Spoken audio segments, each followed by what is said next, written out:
Good afternoon, everybody. Again, we are getting into the second session of today's seminar, and the topic is the same, and but we have an international panel this time. After an excellent, Korean panel talking about 70 years of Korean armistice and Korea-U.S. alliance.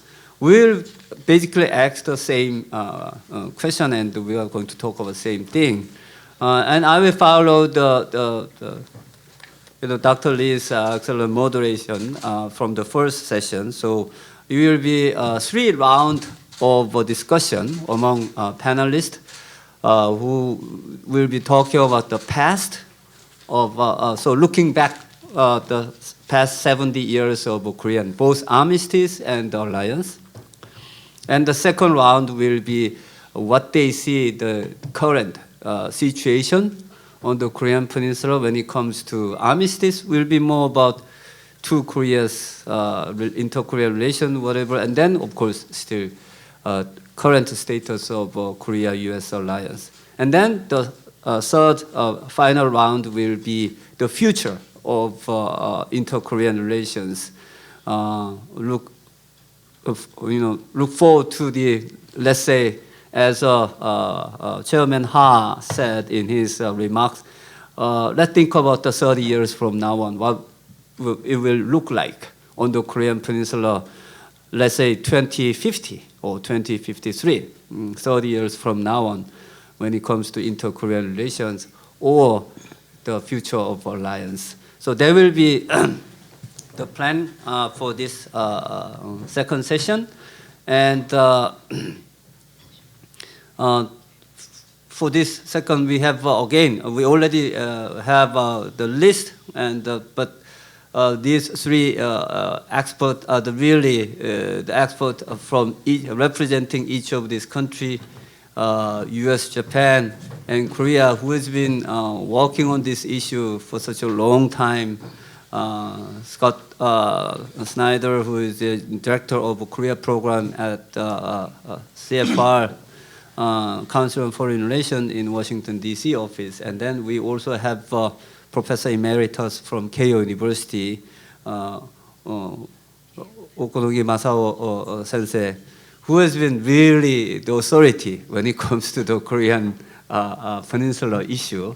And then we have Dr. Sang-hyun Lee, who is the president of Sejong Institute, the most prominent think tank in Korea, who will be also talking about the same issues. So we have a great, wonderful panel today.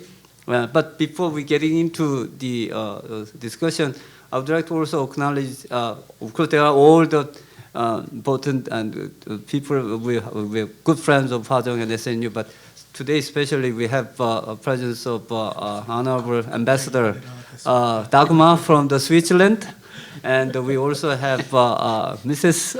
Ambassador of Thailand, Kanarat. Those 2 I'd like to acknowledge their presence, and also we have Dean of GSIS, Professor Kim Hyun-chul is also there joining us among with all the other guests of today. So, without further ado, and my job is to finish this session in time. So, my mission is, along with moderating this excellent panel, I'll try to finish it by 5 p.m. sharp. And then we'll be followed by a very delicious dinner prepared by Hwajong and SNUJ. So please join us, our dinner if you can, after this session. So without further ado, let's talk about looking back the 70 years of armistice and alliance, starting from Scott. Okay. Well, first I just want to thank Chairman Nam and the Hwajong Peace Foundation and Shin Sung-ho from SNU for inviting me to participate. The first panel was so rich in terms of the discussion that I think that it's a hard act to follow to try to think through the armistice and the alliance. I'm going to focus on the alliance from a U.S. perspective. And as I think about where we have come from 1953 to 2023, what really is striking to me is the durability of the alliance relationship, despite the dramatic changes in South Korea's external security environment, the balance of power on the peninsula, and the nature of South Korea's political system in the transition from authoritarianism to democracy. The alliance has proved durable despite all those changes. And as I was thinking about and preparing for this seminar, it reminded me the durability of the alliance in the face of this kind of volatility.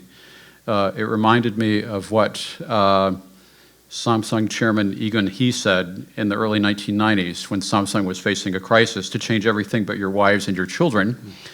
And from that perspective, I suppose that because the alliance has been a constant, it's at least like a close family relationship. And we just had the state visit of President Yoon to Washington, and a lot of focus on celebrating the 70th anniversary of the alliance. But I think that in that context, it also showed that the alliance itself has changed over time in order to meet the respective mutual needs and interests of both sides. And one way in which I see that happening is that we cannot, at this stage, 70 years later, necessarily rely only on the idea of past sacrifice historically as a driver for thinking about the future of the alliance. We also need to think about what is going to power it in the future. But reflecting on, it's very interesting to reflect on those 70 years from here in Seoul, because the environment in 1953-54 was so different from what we see today outside. And so that is very striking, just the success that South Korea has had. The alliance relationship really has gone from one in which South Korea was relying on the United States for security and actually even for its government budget to a certain degree in the 1950s. It's evolved into something very different, I think, at this stage. And I think there are a variety of factors that have contributed to that.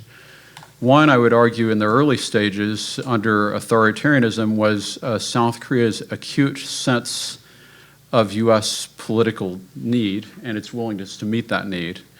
And I would actually cite Park Chung-hee's decision to send troops to Vietnam as critical to that. Of course, it was also related to anxieties because of the feeling that the U.S. was changing its focus away from the peninsula to the conflict in Vietnam.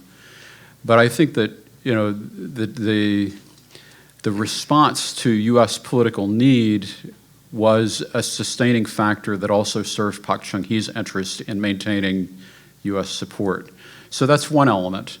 A second element that I think was really critical and important really was South Korea's peaceful democratic transition at the end of the Cold War. And I think that we can see and feel the significance of that today, in particular, in the form of the fact that we keep on talking about the alliance as undergirded by shared values. And so I think that democratic transition has become very important to the sustainability of the alliance relationship. And then a third moment that I would focus on that really, in my view,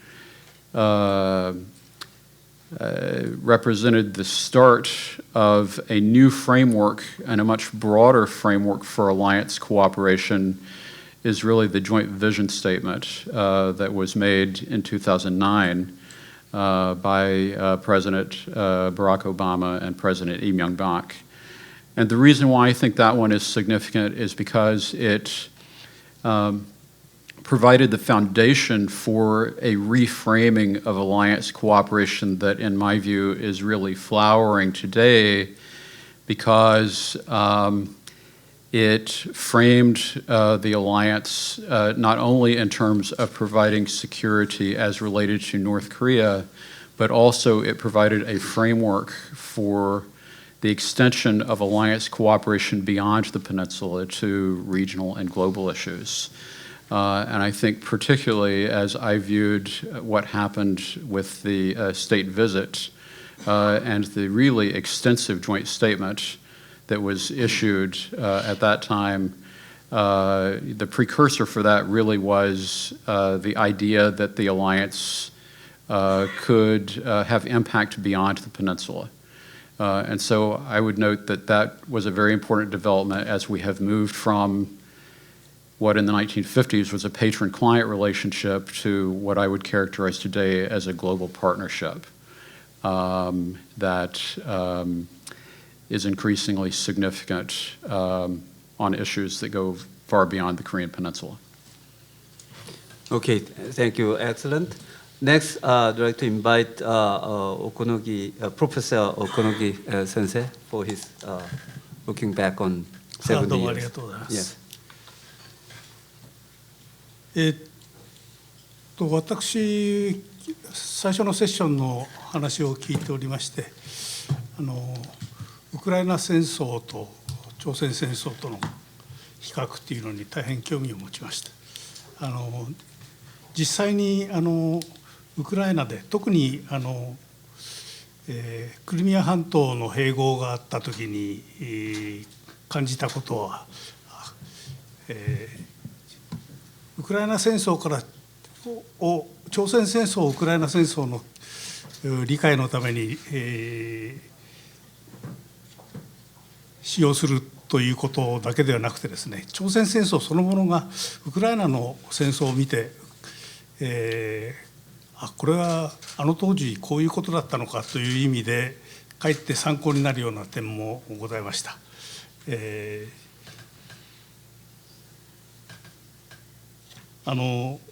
結局のところ朝鮮戦争というのは抑止の失敗あるいは抑止の限界に起因したと、こういうふうに考えるとですね、ウクライナの戦争とよく似ているわけです。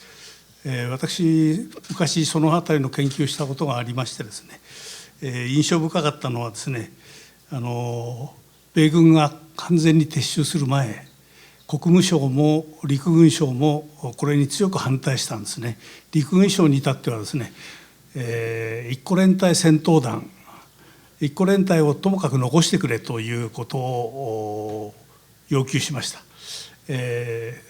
しかし最終的に決断したのはマッカーサー将軍ですから彼は、それを完全な撤収を求めたんですね。最終的な判断をしました。で、彼がそういう決断をしたということにはいろいろな理由があったと思います。彼の頭の中にはですね、次の戦争というのは第三次世界大戦だ。その時に朝鮮半島に一個連隊であれ一個師団であれ、米軍が残るということはですね、かえって負担だというふうに考えたんだろうと思います。しかしそういう形で、撤退したためにですね、抑止が完成しなかったわけで、もし一個連隊でも残っていればスターリンは金日成のキム・イルソンの南進を許可しなかっただろうというふうに思うんですね。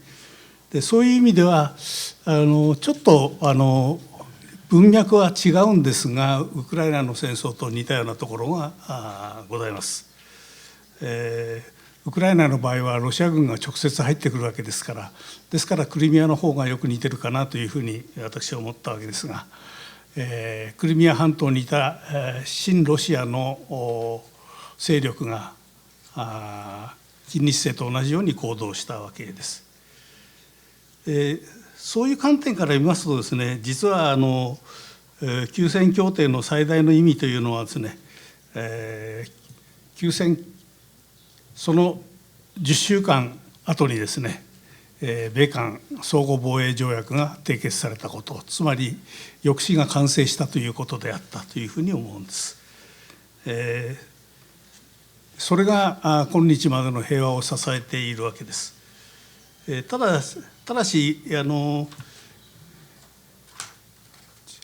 それ以後ロシアも中国もソ連も朝鮮での戦争というものを考えたことはないわけですが、北朝鮮はそうではなかったと思います。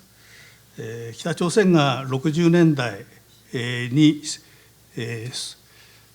想定していたのは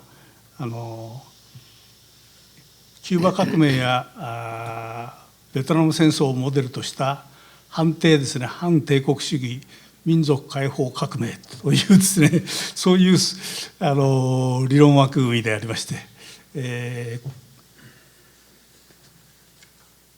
彼らは決して、そういう意味では戦争を諦めたわけではないわけです。統一を諦めたわけで、武力統一を諦めたわけではないということですね。もちろんその後そういう形で、革命を追求したことによって彼らの経済は破綻したんです。ですから、その結果として、1980年代の北朝鮮は経済的に破綻することになりました。金正日が受け継いだのはですね、破綻した国家北朝鮮であったということです。しかしそれから10年経ってですね、つまり冷戦終結の、当時彼らは核兵器の開発に着手したわけですが、核兵器とミサイルの開発に着手した、金正日の20年とそれから金正恩の10年、30年かけて、今日の事態に至ったわけでして、最近では戦略兵器や戦術兵器のですね、開発に相当の成果があったのみならずですね、彼ら自身の核ドクトリンまで公表しているわけでありますから。ですからそれに対応するためにはアメリカとの拡大抑止、韓国では拡張抑止といいますが、日本では拡大抑止という言葉です使っていますが、その拡張抑止に頼らざるを得なくなっているというのは当然のことだろうと思うんですね。他方中国は国連安保理事会等で北朝鮮のミサイル開発ミサイル開発を擁護しております。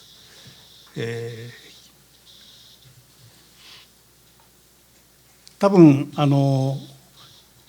北朝鮮が今日まで核実験をしてこなかったのはですね、中国との連携のためだろうというふうに思います。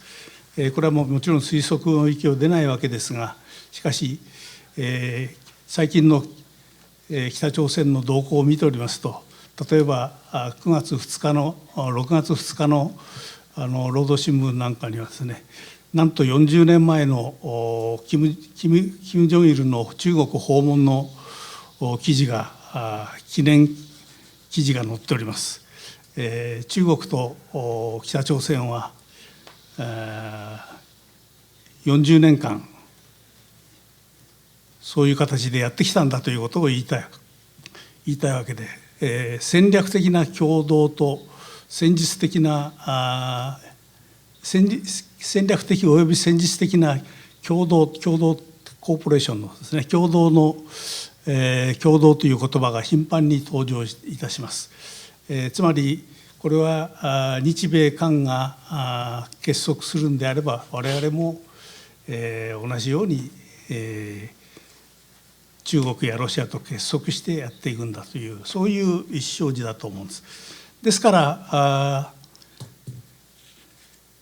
北朝鮮が核実験を行わないことに関してはですね、彼らの中のインナーポリティクス、中国やロシアとの関係におけるインナーポリティクスというものが働いているというふうに考えて、多分間違いないだろうというふうに思います。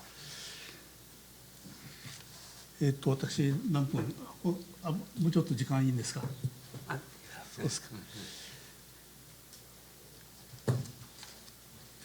いずれにしてもですね、戦略的な状況が一変しているわけですから、米韓同盟に対しても新しい命が吹き込まれなければならない。ということで、私たち、つまり今韓国がアメリカとのユン・ソンニョル大統領がワシントンを訪問してワシントン宣言が出されるというような状況、拡大抑止が確認されている状況というのを見るとですね、そういったような背景を持って事態が進展しているんだというふうに外の世界は理解しています。最近サリバン大統領補佐官がアメリカの全米のアームスコントロールの年次フォーラムでですね、スピーチをやっていますが、彼が言っているのはですね、要するに、核抑止のですね、核抑止の近代化とですね、同盟の強化、というのは同じコインの裏表であるというふうに彼は言っています。ですからアメリカはアメリカで、拡大抑止を近代化し、抑止戦力を近代化していく、同時に同盟を強化していくという方向で動いているわけです。先ほどのセッションでですね、ハヨンセン先生が大変面白いことを言ってました。私もなるほどと言って同感したんでありますが、北朝鮮の核というのがですね、本当に彼らのためになるのかよくわからない。多分そうじゃないんじゃないか、別の機能を持つんじゃないか。核抑止、北朝鮮が核開発をしてですね、それに固執すればするほど彼らの体制は困難に直面していくだろうということはその通りじゃないかというふうに、思います。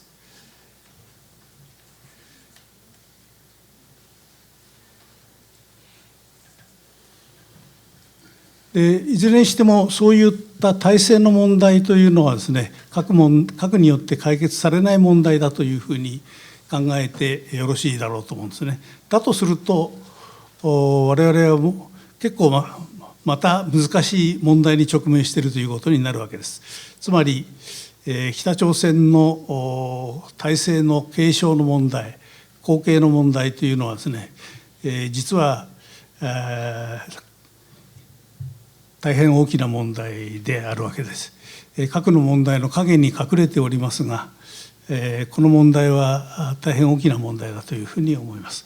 つまり金日成から金正日のへの継承、権力の継承がいろいろ問題がある、表現が難しいわけですが、それなりにスムーズに展開したというふうに見てよろしいかと思いますが、彼らとしてはということですが、同じように金正日から金正恩への権力の継承もですね、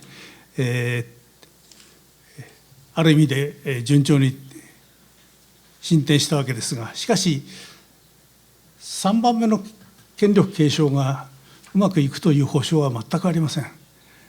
これは隠された問題ですがですね、結局体制の問題に行き着くんだというところは我々としては確実に考えておかなければいけないことではないかと思います。どうもありがとう。Thank you so much. Next, Dr. President Lee, for your assessment on the past 70 years. Well, thank you. Well, frankly, I didn't expect that I sit on 2 consecutive panels on the same conference. But nevertheless, I was invited to play a pinch hitter in place of Zhu Feng. But because I cannot speak on Chinese position, let me briefly give you some idea about how I see those past 70 years of alliance from Korean perspective. Let me start by saying that there is no doubt Korea-US alliance is one of the most successful alliance of the United States so far. And also from Korea's perspective, thanks to this alliance, Korea has been able to grow from a devastation of the Korean War into a global economic power. And we successfully transitioned into a democracy. And also we established a very vibrant market economy. And also for the past 70 years, this alliance successfully deterred North Korea and contributed greatly to peace and stability in Northeast Asia. So that's the, I believe that is the most a typical or standard evaluation of the past 7 years of the alliance.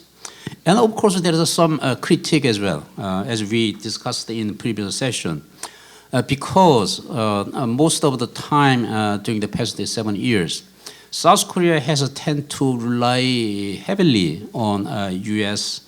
For its foreign policy initiative. And also, we relied a lot on U.S. assistance in many issue areas, like technology, economic development, and also learning from the U.S. a lot about democracy and so on.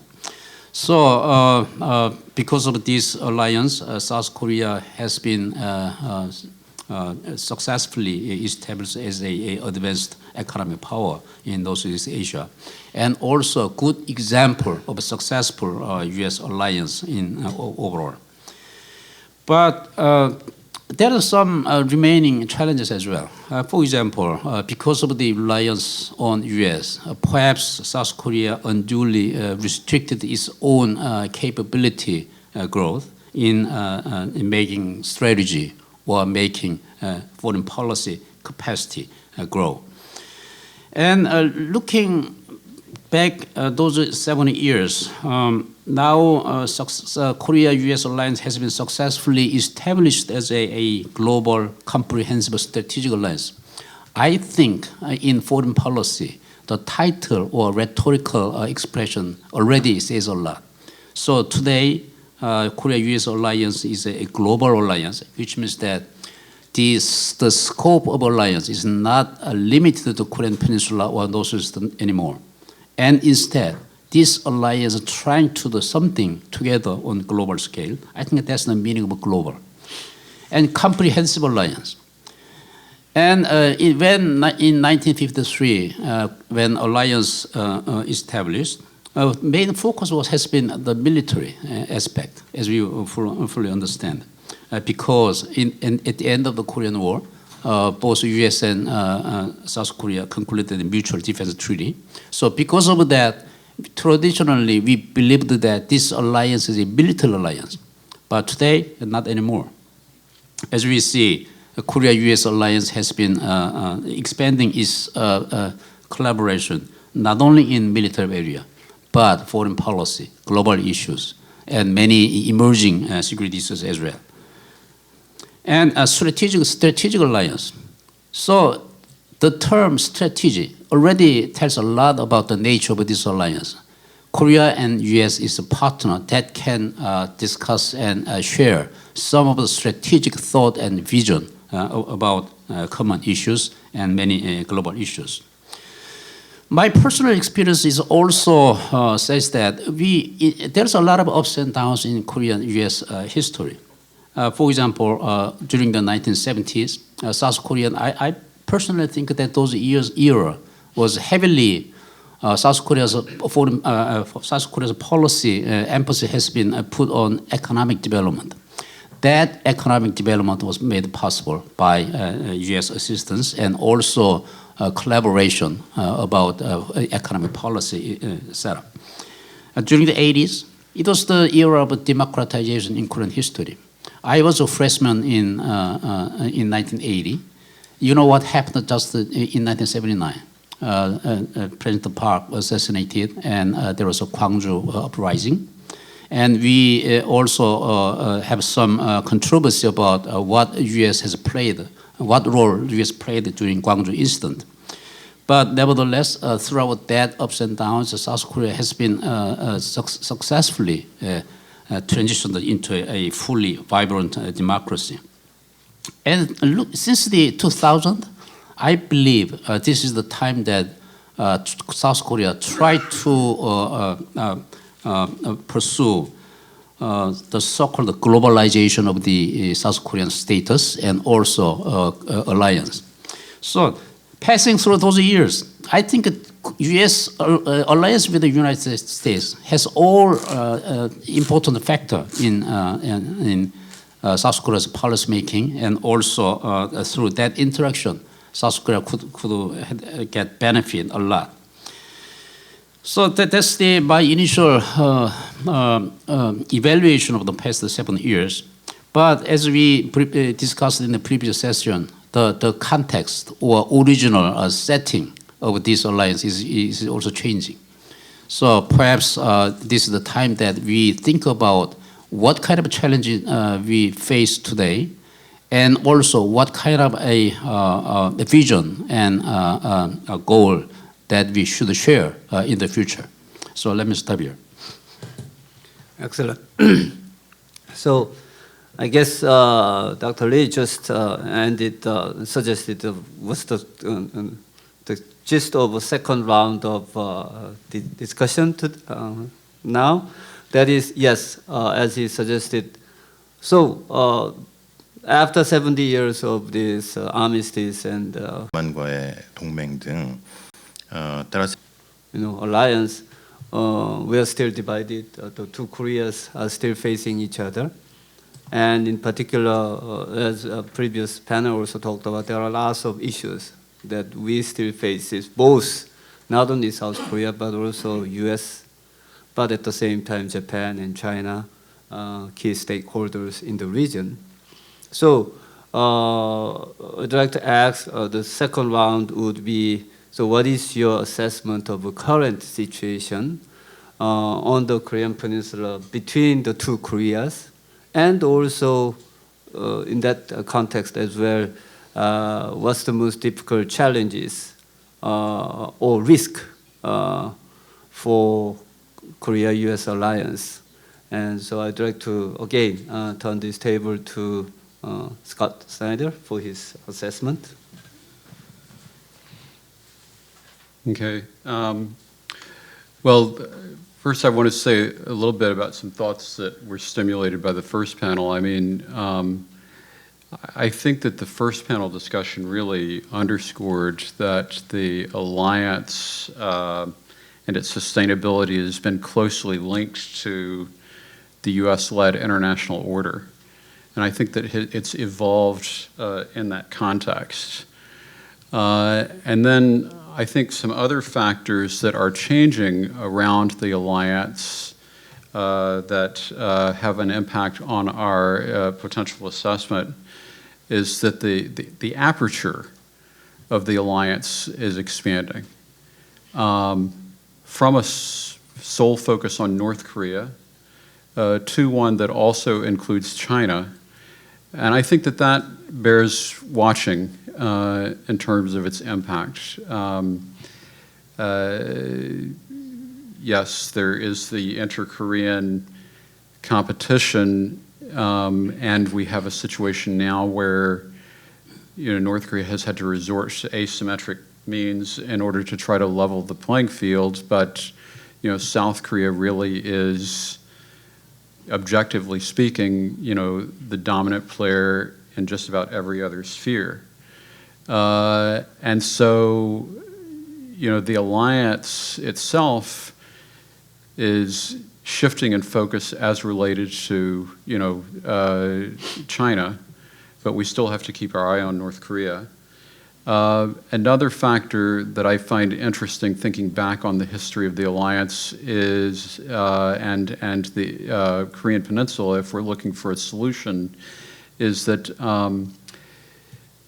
we've shifted from, during the Korean War, an international focus in the alliance, actually to inattention, and now maybe some renewed focus, but this time in the context of a Sino-US rivalry.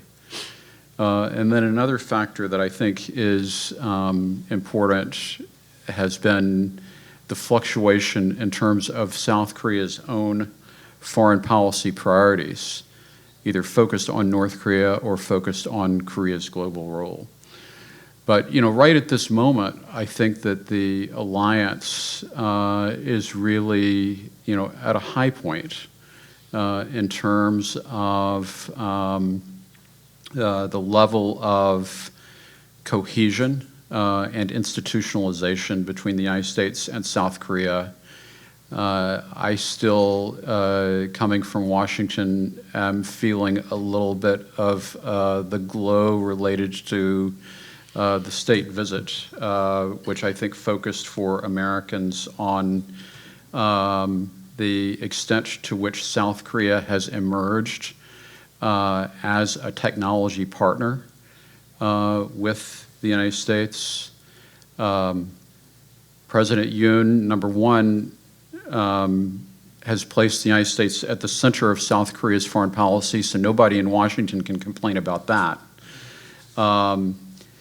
Secondly, on the US side, President Biden has made revitalization of alliances with like-minded countries a tool for achieving the goal of upholding a rules-based international order and pushing back against Chinese efforts to reframe regional relations based on a Sino-centric order. A third, and I think very important factor that is sustaining the alliance is that we've shifted from a one-way security focus to a two-way focus that includes an economic dimension, and in that context, South Korea's recent foreign direct investment flows into the United States from South Korean corporations represents an enormous vote of confidence and a true strengthening of the foundations of the alliance. And my way of viewing that has been, in the context of the state visit, more Congress people were paying attention to South Korea because South Korea is a potential investment in their district. And I cannot underestimate how important that has been in terms of strengthening American appreciation for and respect for South Korea as a partner. I think President Biden himself underscored that. Another factor that I think is really significant as related to future of cooperation is that over the course of the past 3 years, the institutionalization of our cooperation has deepened, I think, pretty dramatically. I counted at least a dozen new government-to-government dialogues in the recent joint statement, including a high-level dialogue on development of critical technologies between the U.S. and South Korea. And so that suggests to me that the administrations have decided that the way of sustaining the alliance into the future is to focus on technology. An alliance powered, as I like to say, by chips, batteries, and clean technology. And then also I think that from a U.S. perspective, the the normalization of South Korea-Japan relations is very important. And I think that that is a factor that really boosts the U.S. strategy. What are the downsides that we face? Well, I think some of the downsides were reflected in, maybe the earlier panel to some degree. How does South Korea feel about this focus? Is South Korea too close to the United States? How does South Korea distinguish itself from the U.S. while being a partner of the U.S.? And also, is the foreign policy of the Yoon administration, which definitely aligns with the United States to a greater degree than we have seen before, is it sustainable and can it gain domestic political support? All of those, I think, are critical questions and actually point at potential weaknesses. And the one that I'll talk about further, is really to what extent can we prioritize on both sides the alliance versus our own more exclusive forms of priorities that could interfere with alliance cooperation. Thank you very much. Next, I'd like to invite again Professor Okonogi to say about his own assessment of the current status of inter-Korean relation. What's the risk or challenges for, again, as well for the U.S.-Korea alliance today? 今のスコットの話と関連してくるんですけれども、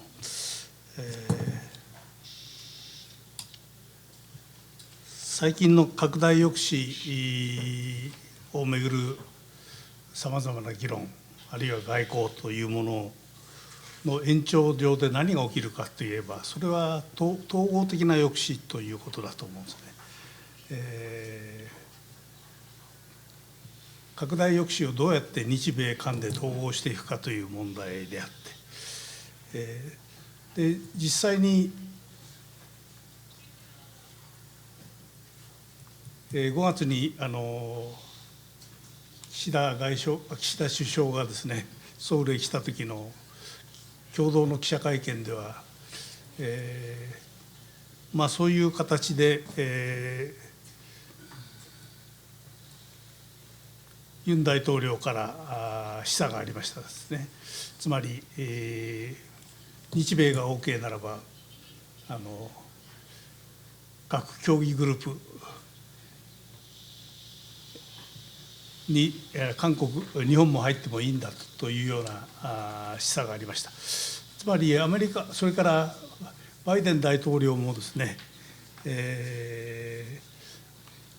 広島のサミットの時には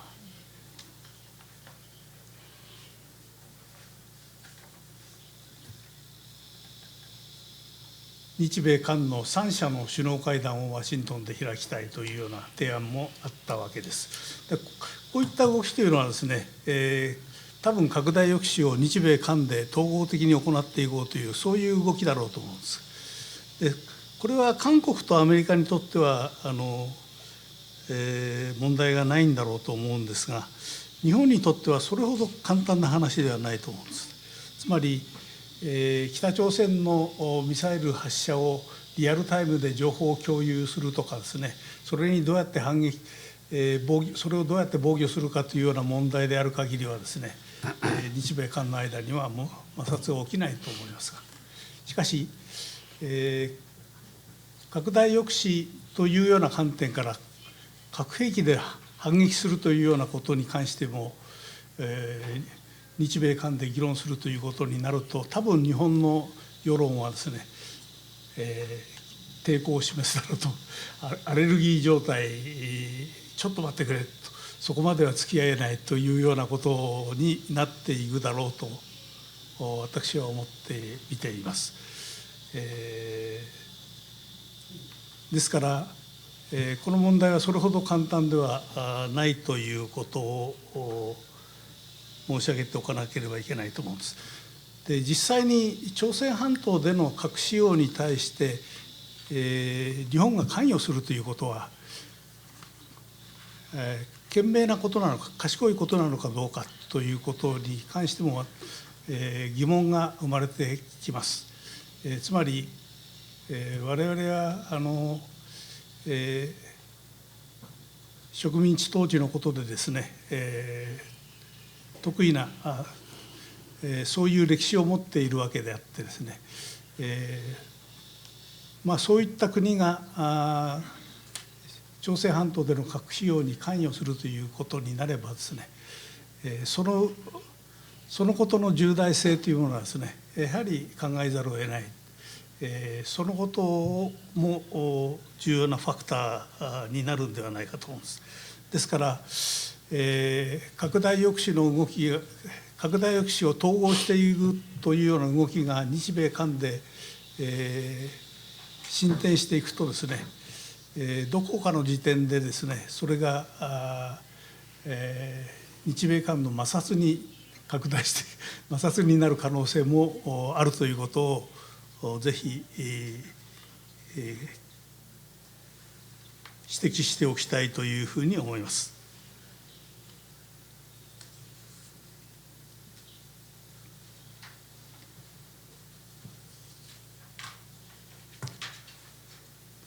私は実は韓国に初めて来たのは1972年でありましてですね、74共同声明が出された後、間もなく韓国の延世大学に留学しました。4年に留学しました。大学院の交換留学の第1号で来たんですが、慶応と4世の交換留学生の第1号として、それが国交正常化後7年目ですね、1972年だったんですね。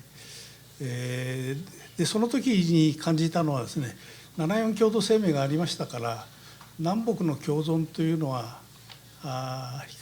比較的早く訪れるんじゃないかというふうに考えました。しかし実際にはそうではなかったわけで、それから50年経ってもですね、そういう事態にはなっていません。で、相変わらず北朝鮮側は、共存に対する話し合いというものをよりはですね、日本との国交正常化ですとかアメリカとの軍備管理交渉を考えている、優先して考えているだろうと思います。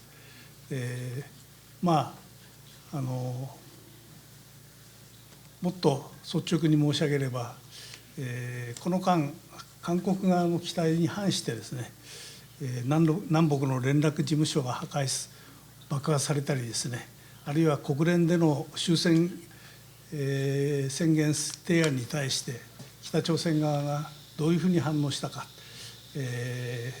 まず敵視政策を撤回しろというふうに彼らは金与正が言ったわけでありますが、そういったことを考えるとですね、これはそれほど簡単な話ではない。つまり、北朝鮮が共存に対して南側と真剣に話し合うというようなことが、将来あるとしてもだいぶ先の話じゃないかと。もうそれほど核兵器を開発した意味が失われてしまったような時点になってなればですね、変わるかもしれませんが、私の考えはちょっと悲観的すぎるかもしれませんが、そのように考えております。Thank you very much. Next, Dr. Lee. Well, thank you. Perhaps to better understand the context of the Korea-U.S. alliance today, let me start with talking about the latest Yoon-Biden summit in Washington, D.C. As we know, President Yoon Suk-yeol made a state visit to the Washington, D.C. and had a summit meeting with President Biden.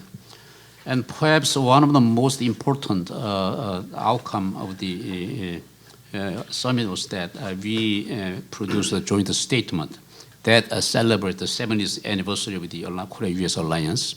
And also we conclude the so-called Washington Declaration, enhancing nuclear extent deterrence toward North Korean nuclear weapon. So if you look at the joint statement, in the preface of the statement, both nations clearly mentioned that we share goal of a value alliance that which is based on universal values of freedom, the rule of law, and human rights. So it says already the direction of the Korea-U.S. alliance, which way it should go, and how it is going in what direction it's going. So based on that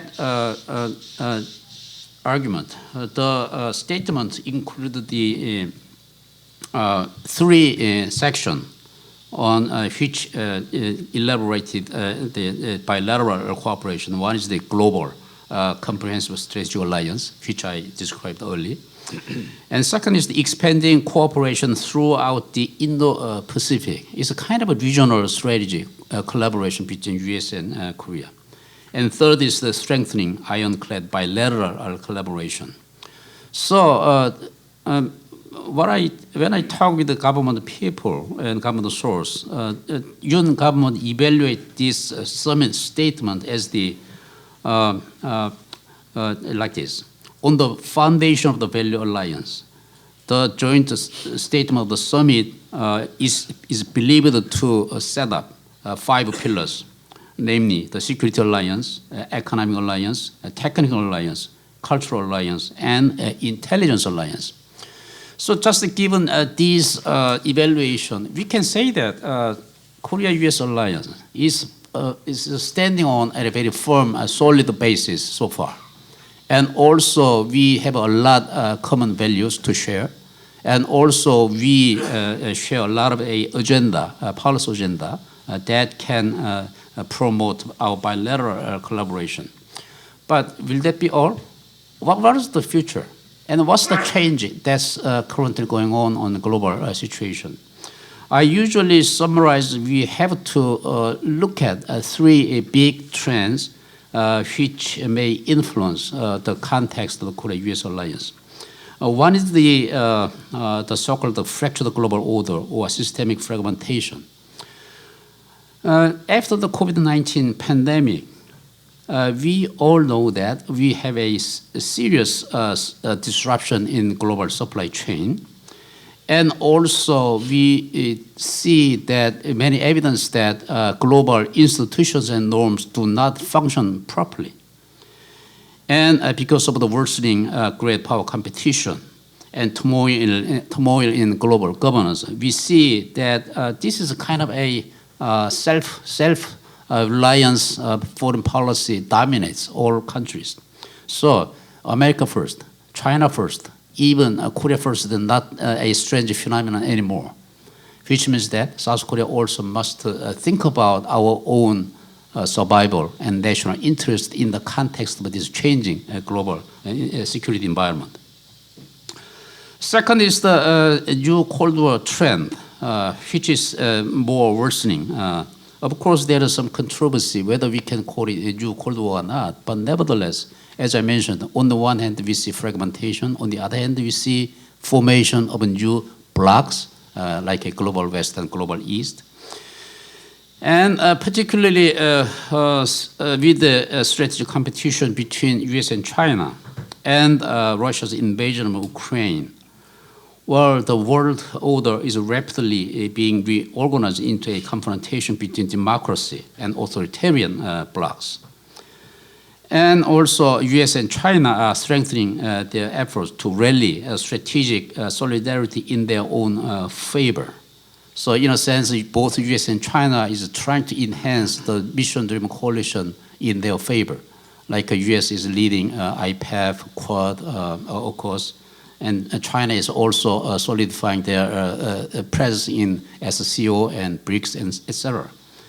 So if this Cold War trend is continuing, maybe South Korea, countries like South Korea feel more uncomfortable in between those bloc formation, because somehow we have to choose one of them in some cases. And third is the increasing instability, uncertainty and risk because of this chaotic global situation. The direct outcome is that we see more and more flashpoint in not only in Asia Pacific, but all over the globe. So we already see Ukraine crisis, and on the extension of that crisis, many people are talking about possible contingency in Taiwan Straits.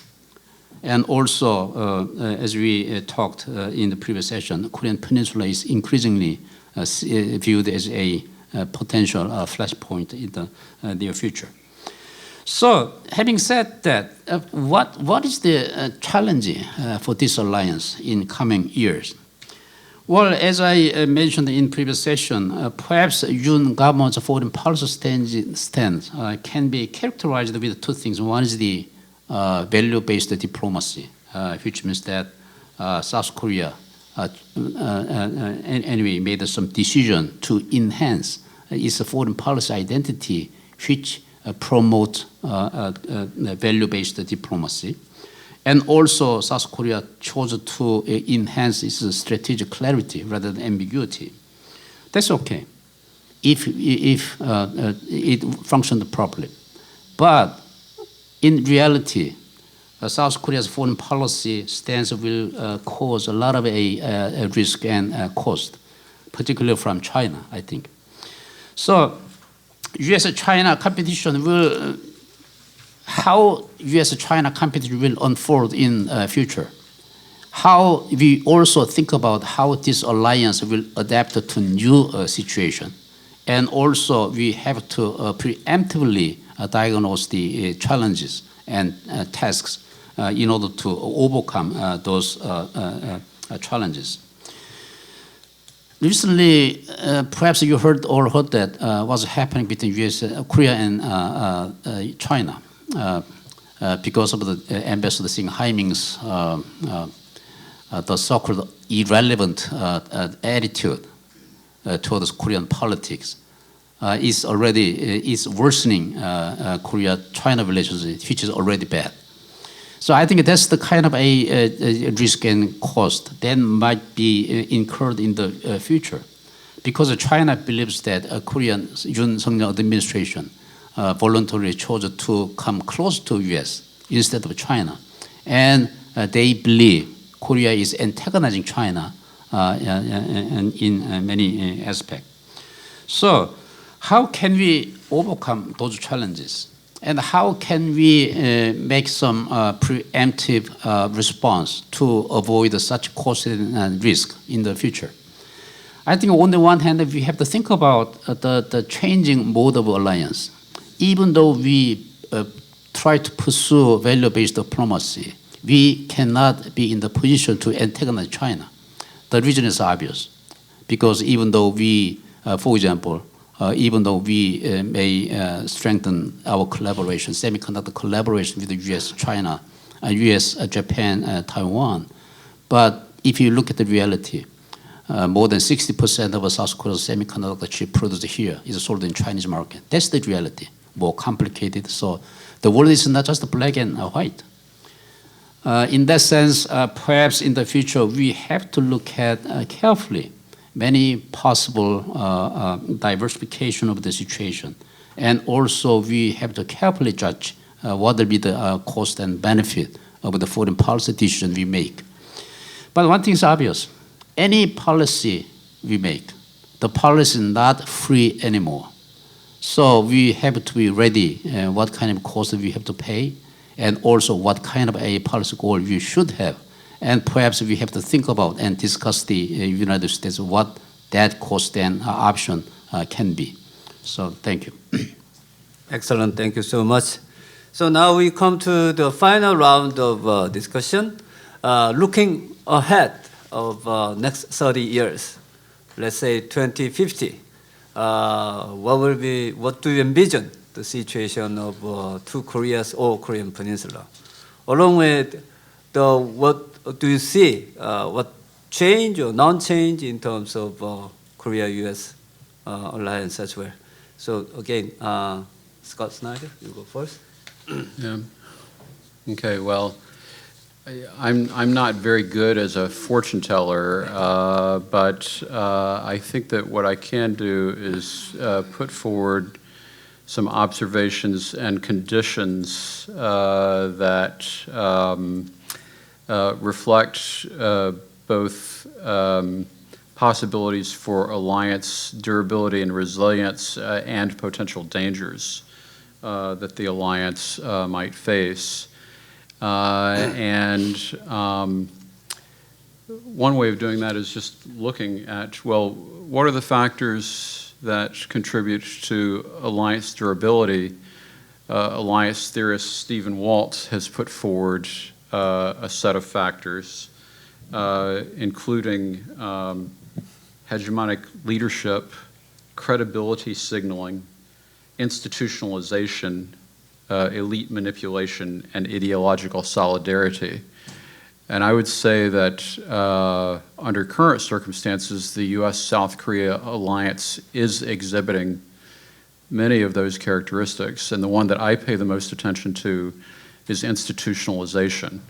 And as I suggested earlier, I think that we are experiencing a deepening and broadening of the institutionalization at the government-to-government level of cooperation within the alliance. But there are also factors for degradation or potential obsolescence of alliances. And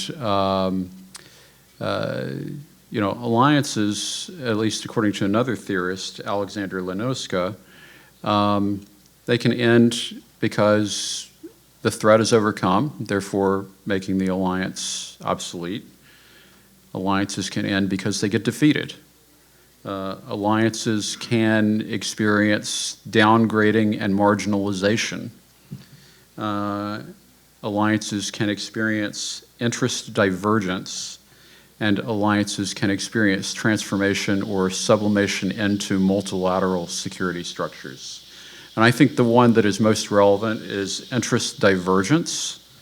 And interest divergence, I think, can occur because of domestic political polarization, or it can occur because alliance partners experience or have different priorities. And so I would argue that that is the factor that we should be looking at most closely, is the question of what is the domestic political environment, and do we see evidence of interest divergence? And actually, I think that Sang-hyun put his finger on one area where there may be a risk of interest divergence between the U.S. and South Korea, and it's really related to relative risk tolerance or risk acceptance as related to the relationship with China. Historically, that has been a gap between the U.S. and South Korea. It's less visible under the current U.S.-South Korea relationship. More significantly, I think the issue of domestic political polarization and actually the emergence of forms of exclusive nationalism is a more serious potential threat to alliance cooperation. Another way of putting it, and this is something that I've been researching for a book that's going to come out later this year, is on the U.S. side, what are the implications of America first, exclusive nationalism, against the backdrop of widening domestic political polarization for the ability of the U.S. to play its role in the alliance. And on the Korean side, there's also domestic political polarization that has, I think, dramatically deepened in the last few years, that raises the question of whether there might be potential forms of more exclusive nationalism or Korea-first approaches, actually from either the left or the right. And I would suggest that it's actually our own internal politics that poses a greater danger to the sustainability of the alliance than any potential external threat. I think we're doing okay in terms of responding to China and North Korea. It doesn't mean that China and North Korea won't try to manipulate or drive alliance differences, and I think that is exactly, also, another risk, but I think it's refracted through domestic politics. And I would just conclude by kind of underscoring the point that Professor Okonogi made. I mean, in an environment where we see, and I'm just really summarizing what he just said, where we see a challenge to international norms and borders, revisionism by Russia, well, North Korea is the ultimate revisionist state. And so I think it's that revisionism in the form of its nuclear pursuits and desire to split the alliance that also is the common threat that we have to gird against through strengthening of extended deterrence. So I'll stop there. Thank you. Next, Professor Okonogi.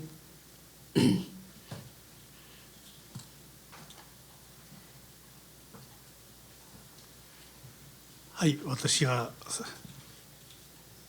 一言申し上げます。私はバイデン政権もユン・ソンニョル政権も北朝鮮との交渉を拒否したわけではない、ということを重視しております。ただ、核抑止力を近代化して、あるいは米韓同盟を再強化した上で交渉に臨みたいというふうに考えているんだろうと思います。その点では北朝鮮も同じで、戦略核兵器や戦術核兵器を完成して配備した上で交渉に入りたいと、そのように考えているんだろうと思います。またアメリカの大統領選挙の結果もやっぱり見極める必要があります。で、確かに政治的な二極化の問題というのはアメリカでも韓国でも大変重要な問題であるわけですが、しかしにもかかわらず今申し上げたような状況というのは多分変わらないだろうと思うんです。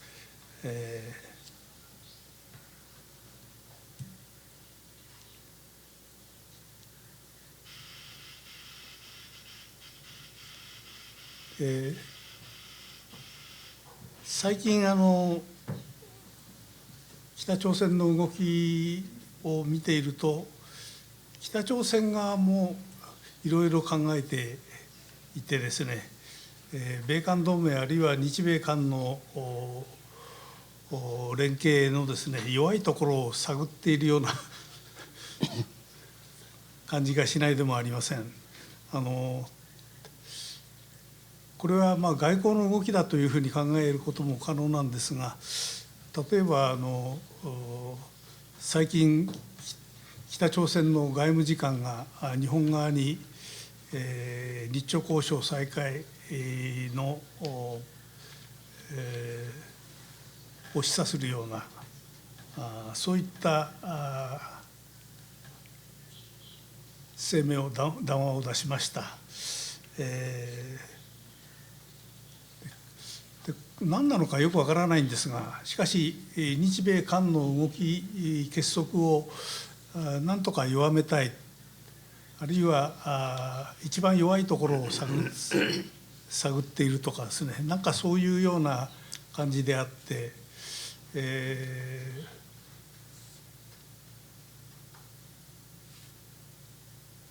そんなような動きというのもあるわけですが、ですから政治的な二極化の動きというのと、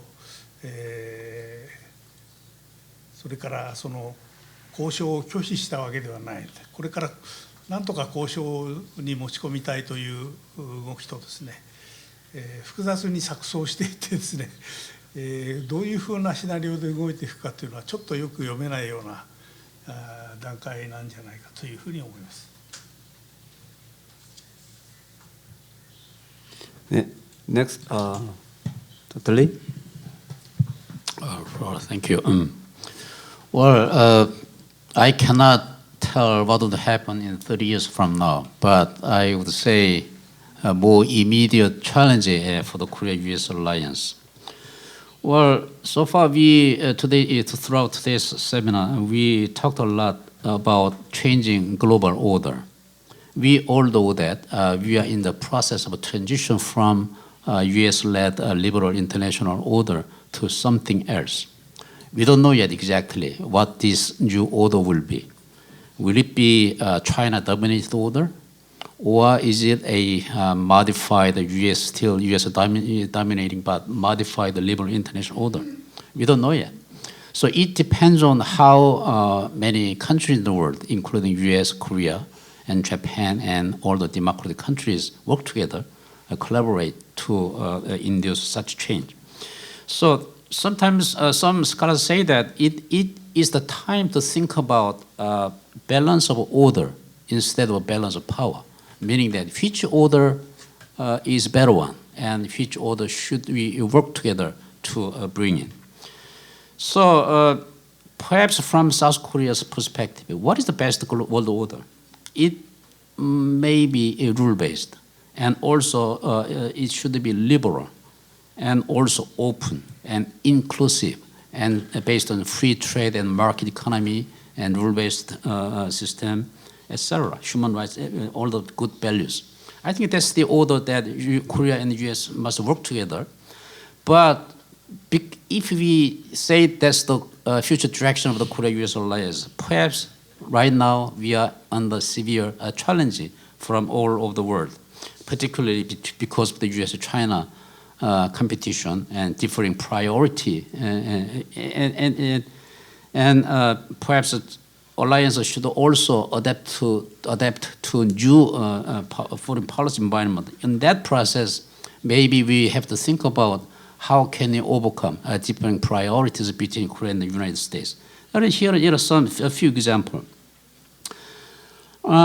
We, South Korea and the United States, alliance partner, but nevertheless, because of the US-China strategic competition, these alliances should adapt to new environment, particularly China and Russia is the big factor in that scenario. And as we see, since the Ukraine war, and because of the US worsening US-China strategic competition, sometimes we find that our South Korea's own national interest and US-Korea alliance interest, are we still believe that they can be same? Sometimes it may have differing priorities and may have some differing focus. So this is the kind of example or risk that we will face in the future because of the changing global environment. And also, what is the most favorable foreign policy environment or regional strategic landscape for South Korea? In the future, perhaps many countries in the world, including US and Korea, will talk about Indo-Pacific regional collaboration. And obviously, US and South Korea's policy priority in Indo-Pacific is different, I think. And from Korea's perspective, I think it is better that we should have an Indo-Pacific region, which is rule-based space where free, open, and desirable orders can and norms work. So I think that's already a big challenge now being posed by China and Russia, because China and Russia try to establish their own rule-based order. And unfortunately, Russia is already violating some serious principles of rule-based international order in Europe as well. And another example, well, how can US and South Korea can make a win-and-win situation over economic and technological alliance? The two countries decided to continue consultation on strategic materials directly related to national security, core technology cooperation, and high-tech areas such as semiconductor batteries and biotech. But South Korea must overcome the economic dilemma caused by the U.S. demand for bashing China. This is the example may include the semiconductor market. And also another typical example is the U.S. Inflation Reduction Act. Because of that, South Korea's automobile industry is heavily disadvantaged. So it is not the right way if South Korea has to unilaterally take losses for the sake of the alliance alone. So therefore, the right balance between the alliance interest and national interest of South Korea must be pursued in the future. So we have a lot of a challenge already. As I mentioned, China's ambassador's attitude toward the South Korean government. They already heavily, very unhappy because the UN government is getting close to value-based foreign policy, and particularly to the United States. China want to shake South Korea foreign policy and make South Korea a little more close to China as well. So the challenge is quite serious, I think. And in the near future, that pressure or risk from China will increase. Is this alliance ready to overcome or prepared to fight with that? So I think that's the big challenge in the coming years. Although I cannot talk about 30 years from now, but at least we have to focus on more immediate face challenge and risk in the near future. So let me stop. Okay, thank you very much. So we still have about maybe 14 minutes before 5 p.m. So I'd like to really invite, open this for the floor from the guests. Whoever has any comment you would like to make or question to any of our panelists, please feel free to raise your hand. And I think there is a microphone, so our staff members will, get to you if you like to. And I have already one hand over there in the back.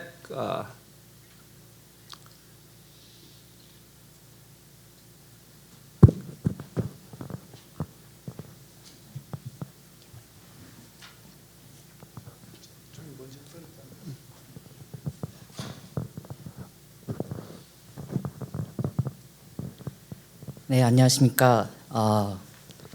국제대학원 졸업하고 이제 현재 한국해양전략연구소 연구하고 있는 이정승입니다.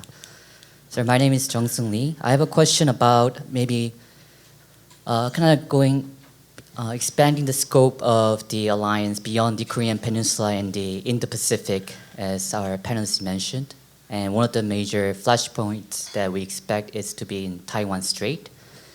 And that's the question I have. What level of response that ROK-US alliance should have, or do you expect to have, given that for South Korea to face a dilemma of we have the fear of entrapment, that we don't want to be too entangled in the Taiwan contingency if it happens. And in case that North Korea seizes the opportunity to attack the South, and President Yoon did an interview last year that our top priority would be to prevent North Korea from attacking instead of aiding Taiwan. At the same time, there's also the dilemma of the fear of abandonment, how in Korean circles that if we don't aid Taiwan or the US during the Taiwan contingency, then they would harm the ROK-US alliance. So I'd like to hear your thoughts. Thank you. Your question goes to everybody in the panel, or is there any specific? Okay. Also, I'd like to gather one more question from our guest. 김태우 박사입니다. 질문이라기보다 그냥 코멘트이기도 하고요. 답변하셔도 좋고 안 하셔도 좋은 참 고민거리를 제가 말씀드리려고 합니다. 오늘 그 두 세션을 거치면서 고명하신 우리 석학님들 말씀을 들으면서 저는 많이 배웠고 또 정말 훌륭한 교수님들한테 강의를 듣는 기분으로 쭉 들었습니다. 근데 저는 이제 개인적으로 안보 문제, 핵 문제 이런 거를 공부하는 사람이라서 당장 국가가 살아남아야 한다는 소위 사이클이 아주 짧은 그 절박한 문제들을 늘 생각을 했기 때문에 오늘 해주신 훌륭한 말씀들이 너무 훌륭하지만 현실하고는 참 좀 거리가 있다 하는 이런 생각을 쭉 하면서 제가 들었어. 지금 이 새 질서에 부응하는 대한민국에게 정말로 세 가지 풀지 못하는 딜레마가 있구나. 이 딜레마를 같이 한번 고민을 해보면 좋겠다. 저도 이 딜레마를 풀지 못합니다. 글로는 저도 적절히 스무스하게 쓸 수 있습니다. 그러나 실제로는 풀리지 않는 딜레마가 있습니다. 첫 번째 중국 딜레마인데요. 우리가 미국에만 쏠리고 중국을 적대시하면 결국 또 참극을 맞이할 수 있고 절대로 그래서 안 된다. 중국도 적당히 비적대 우호관계를 유지해야 된다. 이런 얘기는 누구나 다 하는데 현실에 있어서 중국은요. 우리가 중국한테 아부한다고 중국이 대한민국을 대접하는 것도 아니고 우리가 중국한테 뭐 중국은 큰 산이요 대한민국은 적은 산이다. 뭐 만절필동이다. 이런 얘기를 한다고 중국이 바뀌는 게 아니지 않습니까? 중국은 주변 국가에 대해서 수직적 질서를 요구하고 힘을 앞세워서 한국을 깔고 뭉개는 참 그런 입장을 취하기 때문에 제 자신 한동안은 중국을 굉장히 자주 갔더랬습니다. 어떻게 하면 중국을 적대적이지 않은 나라로 만들 수 있는가. 그러나 지금 제가 보기에 글로는 그렇게 쓸 수 있는데 정말 힘들다. 만약에 여기서 우리가 중국도 적당히 다루어야 한다. 좀 짧게 해주시겠습니까? 예. 지금 하다 보면 시간이 모자랄 것 같아서. 예. 예. 두 가지 더 얘기하셔야 되니까. 한다면 말이죠. 예, 예. 결국 대한민국이 위급한 상황일 때 미국이 우리를 도우러 올까요? 우리가 그렇게 어정쩡하게 한다면. 이제 이런 딜레마가 있고 두 번째 딜레마는 핵무장 딜레마인데요. 핵무장을 함부로 해서는 안 된다는 건 제가 누구보다 잘 압니다. 그러나 정말로 미국이 우리를 도와주지 않고 어떤 이유에서든 최악의 상황이 벌어진다면 대한민국의 플랜 B는 뭔가 여기에 대한 답이 사실은 없지 않습니까? 세 번째 딜레마가 뭐 짧게 말씀드리면 정치적 그 안정성인데요. 우리가 아무리 좋은 방안을 강구하고 대안을 내놔도요. 정치인들은 다음 공천만 바라보고 그냥 권력 싸움만 하지 않습니까? 대한민국 정부가 좌에서 우로 왔다 갔다 하는데 미국이 우리에게 전술핵을 맡기겠습니까? 여기다 배치하겠습니까? 반대로 미국에서도 트럼프 대통령 같은 사람이 다시 나타나서 동맹 깨겠다. 주한미군 철수하겠다. 방위비 분담금 5배 올려내놔라. 이런 상황이 생기면요. 다 우리 학자들이 얘기하는 게 다 헛수고가 되기 때문에 저는 이 3대 딜레마를 우리가 어떻게 극복할 수 있는가 답이 없다는 말씀을 제가 미리 드립니다. 예. 네, 감사합니다. 좋은 말씀. So we have a question and comment from the floor. So one is about the Taiwan situation and the challenge for alliance, I guess. The second, more of a comment, but three dilemma of China, how to deal with China, and the second, what about the nuclear, armament or issues? Second is again, as also already some panelists shared about it, domestic politics of both Korea and the U.S. and its danger of kind of polarization and extremism. Anyway, please feel free to give any answer or comments among our three panelists. Okay, let me start. Well, Taiwan contingency is one of the very complicated issue. But in any case, if contingency happens in the Taiwan Strait, U.S. have no choice but to intervene. But I believe U.S. intervention in that case as well will be quite limited. And particularly U.S. want to, its allies and partners will join their involvement in the region. So that's the basic U.S. Position. If I'm wrong, perhaps Scott can correct me. And also, because of that, basically, United States, what U.S. Most concerned is the possibility that what would happen if there's a contingency in Taiwan Strait and also on the Korean Peninsula. So along today's seminar, we talked that because of the Ukraine crisis, China may have taken some opportunity on the Taiwan.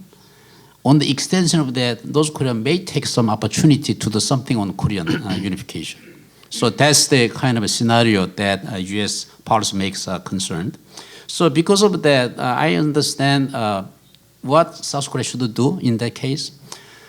Perhaps if I'm a policymaker in Washington, D.C., top priority for South Korea is that South Korea should focus on Korean Peninsula to maintain or prevent North Korea's adventuristic action.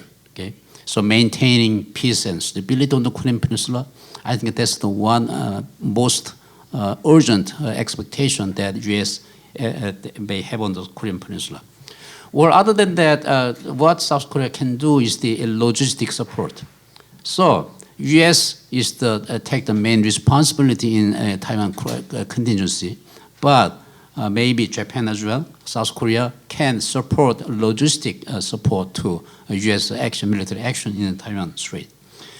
And another expectation may be that Korea may join some sort of multilateral or multinational coalition to stabilize the Taiwan Strait contingency. So meaning that perhaps South Korea can join part of a multinational coalition team to support stabilizing Taiwan Strait. And having said that, perhaps from South Korea perspective, the bottom line is like this. In any case, South Korea will not directly involved in military aspect. What does that mean if South Korea dispatch our own military troops to Taiwan? That means Korea and China is a warring partners, warring countries. Can we stand that? Are we willing to take a war with China? Is that what we want? I don't think so.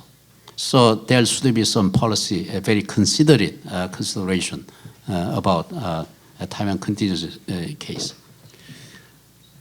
Would you care to comment? Sure. Well, the credibility of the U.S.-led international order is important to the sustainability of the alliance. And there are challenges, I think, both in the form of a potential conflict a cross-straits conflict and related to North Korea's efforts to drive a wedge between the U.S. and South Korea. So, one of the challenges, I think, for the United States is how to maintain credibility in the face of both of those challenges. As related to what the U.S. might ask from South Korea related to a Taiwan conflict, I would say the first priority is actually to prevent the conflict, and that's what the U.S. and South Korea have been doing in the form of making clear statements supporting the importance of peace and stability across the straits. I think that the conversation as related to what would be expected in the event of a conflict with Taiwan has begun, but it's not yet complete. And my sense of where that is that it's more likely that the U.S. might draw resources from the peninsula in order to support the defense of Taiwan than it is that the U.S. would be asking South Korea to make a manpower commitment. But I think that also one of the big lessons from Ukraine is that proximate partners who have a stake in the existing order will be called upon and expected to make direct support in the face of any kind of aggression. In other words, look at what NATO has done, look at what Poland has done in the context of Russia's invasion of Ukraine, and you'll see that there's a lot of expectations for nearby partners. Hey, any comment, Professor Okonogi? Yeah. 今台湾と半島の危機についてのご質問ですがあったわけですが、この2つの危機が独立して進行するというふうに考えるのは難しいと思います。連携していくわけですから、たとえ具体的に連携しなくても連携することに対して備えなければならない。つまり、その危機を北朝鮮が利用するとかですね、どういうふうに利用するか、そのレベルにいろいろあると思いますが、ですから台湾の問題に、台湾海峡の危機に関して韓国が果たしうる役割というのは私はそんなに大きいとは思わないです。それよりも我々が期待しているのはハンバンドをちゃんと北をチェックしてくれということだろうであると言っていいだろうと思います。で、問題は日本の立場で沖縄に関しては日米でやらなければいけない、ハンバンドに関しては米韓でやらなければいけないということなんですが、問題はその台湾海峡の問題が日本にとってどういう形で具体化するだろうかということなんですが、それはやっぱし台湾と沖縄南西諸島っていうのは沖縄の先にある島々ですが近すぎるんです。ですから台湾海峡で軍事的な紛争が起きたときに日本はそれに関わらずにいられるだろうかというこういう疑問がやはりついてまいります。ですからそういうことで台湾有事というのは日本有事と重なるんだというような主張が一部であるわけです。これはこれが実際にどうなるかというのは分かりませんけれども、どちらにしてもですね、台湾の事態と半島の事態が別個に進行するというふうに考えるのはなかなか難しいんではないかというふうに私は考えております。Yeah, thank you very much.